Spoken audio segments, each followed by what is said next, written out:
Приветствуем вас на канале Раиса Горяченко, дача, сад, огород, цветы.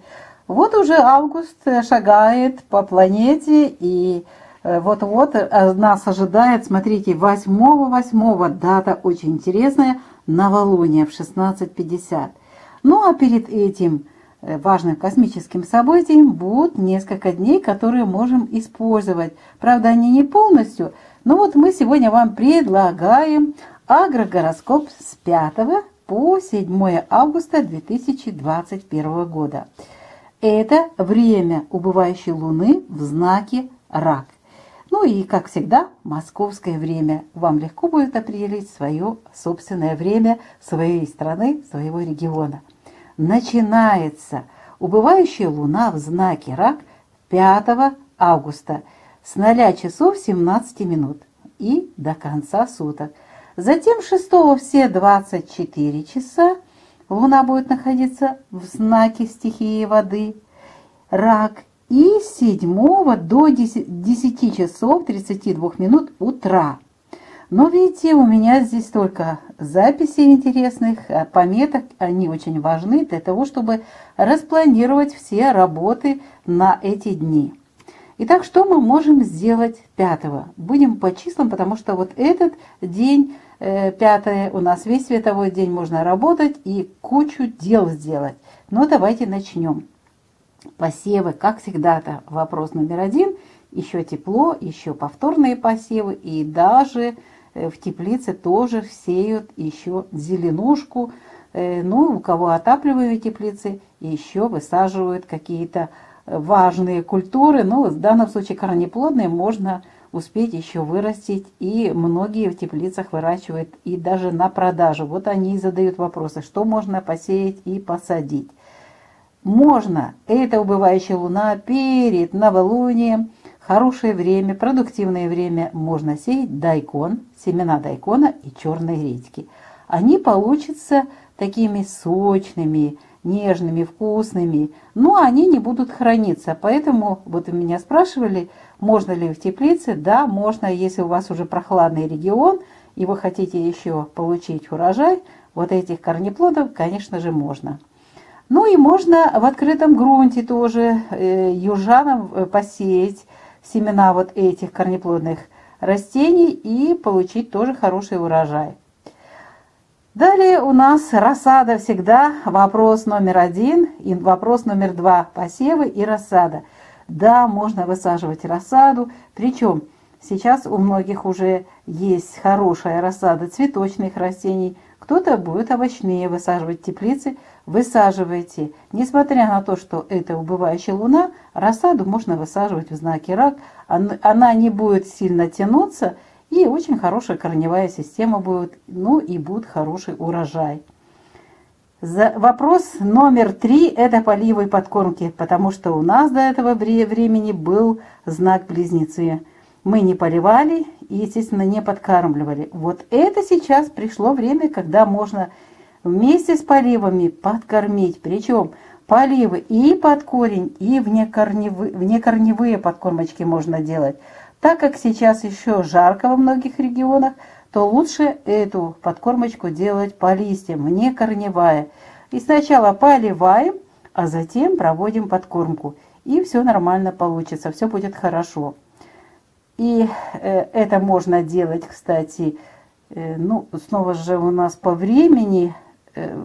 Давайте я сразу скажу, что 6 числа вот посевы и посадки до 16 часов можно делать. Потому что начинается время Гекаты, вот перед новолунием, время Гекаты в 16:50, именно вот 6 августа. И получается, что посевы и посадки рассады у нас проходят хорошо, но 6 числа только до 16 часов. А вот поливы и подкормки можно проводить и 5, и 6.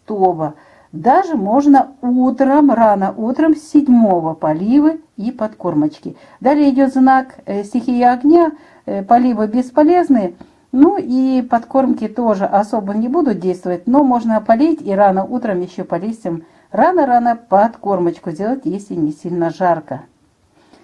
С этим вопросом мы решили. Далее очень популярная Рубрика «Комнатные цветы».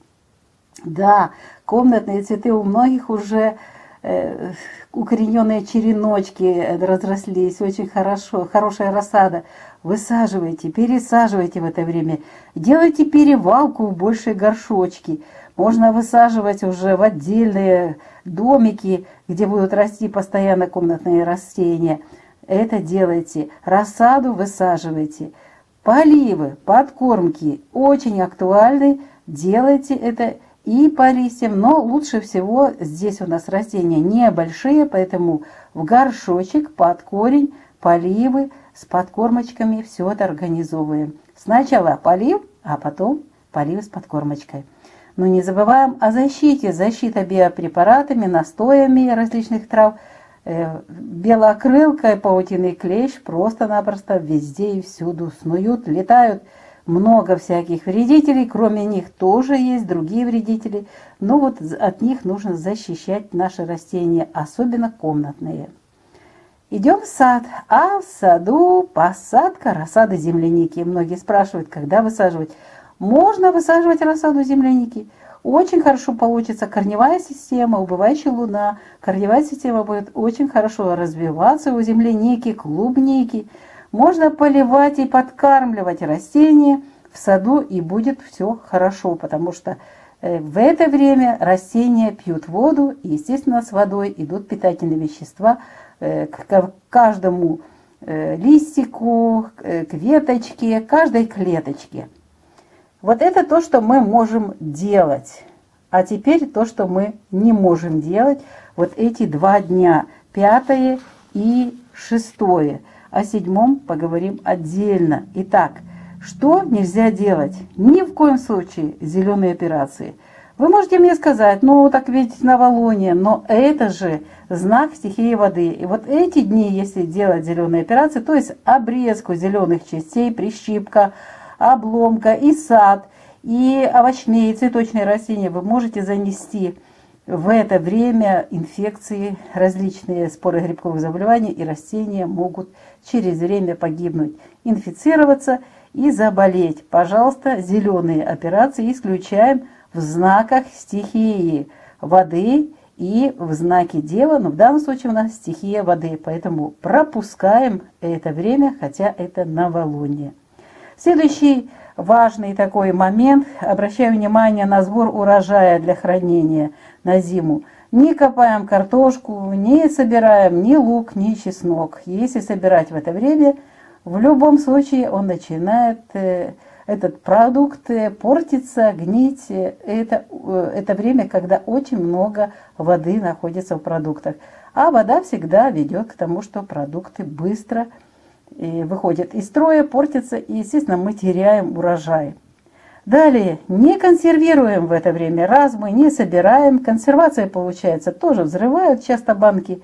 Если не взрывают, много уксуса туда положил, то они какие-то мягкие и невкусные, и неприятные. В это же время, кстати, и сушить, и замораживать плоды, ягоды не рекомендуется, потому что они получатся такими вот, и будут сыреть, и запах, и цвет тоже будут теряться.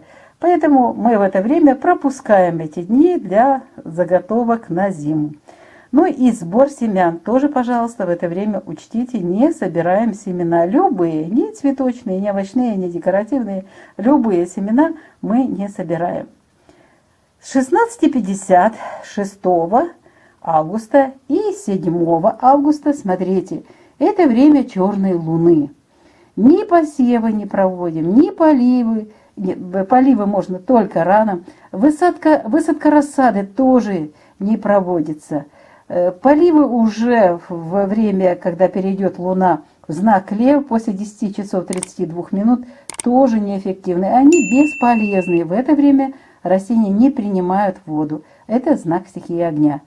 Поэтому практически вот здесь особых работ у нас уже на 7 августа, только до 10 часов 32 минут, тоже нельзя ничего особо делать, кроме поливов. И до конца дня, вот смотрите, у нас вот эти дела, связанные с зелеными операциями, со сбором урожая, сушка, заморозка. Вот здесь до обеда я бы не советовала это делать, а только ближе к вечеру вот можно собирать уже урожай, потому что это знак стихии огня. Уже начнется продуктивное время для того, чтобы собирать урожай. Наши плоды, ягоды становятся более сушие, вода уходит, и можно собирать урожай, можно копать картошку, можно копать лук, чеснок и заготовки делать на зиму. Вот это уже период будет знака льва, и мы о нем будем говорить чуть позже. Итак, мы рассмотрели с вами сегодня агрогороскоп с 5 по 7 августа 2021 года, когда убывающая луна будет в знаке Рак. Раиса Горяченко и Александр Волик желают вам удачи и, естественно, хорошего настроения и пройти вот этот сложный период перед новолунием, когда полностью космические силы оставляют нас, и мы остаемся один на один с самим собой. И вот это время нужно провести спокойно, размеренно, мирно, гармонично, для того, чтобы в новолуние пройти вот этот период черной луны и затем возродиться и родиться вновь с новолунием, с новой луной, и самим возродиться и начинать новый лунный месяц в хорошем настроении и, естественно, бодрыми и здоровыми, чего мы вам желаем. До новых встреч на нашем канале!